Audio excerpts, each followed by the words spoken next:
சரி, ஒரு சின்ன பேக்கரி எப்படி உலக பிரபலமான ஒரு ஐகானா மாறியதுன்னு இப்போ நான் உங்களுக்கு காட்ட போறேன். ரெடியா இருக்கீங்களா?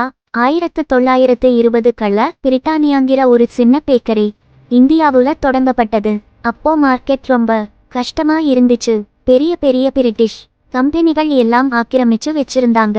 பிரிட்டானியால முன்னேற முடியுமான்னு நிறைய பேர் சந்தேகப்பட்டாங்க. ஆனா அவங்க ஒரு முடிவு எடுத்தாங்க. நாங்க அவ்வளவு சீக்கிரம் விட்டு கொடுக்க மாட்டோம். இந்த தரத்தை உலகத்துக்கே நிரூபிச்சு காட்டுவோம். ரொம்ப சின்னதா ஆரம்பிச்சாங்க.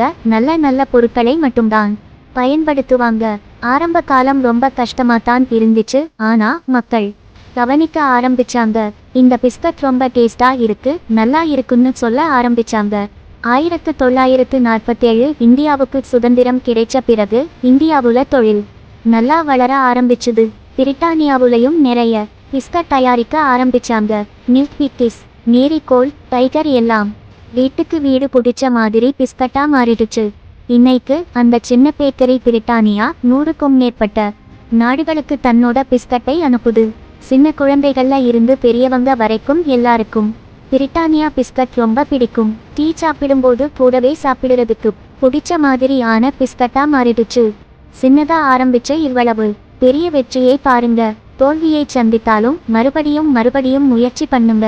தரத்துல எப்போதும் சமரசம் பண்ணிக்காதீங்க. மக்களோட நம்பிக்கையை பெறுங்க. அப்போ வெற்றி நிச்சயம் உங்களுக்கு கிடைக்கும்.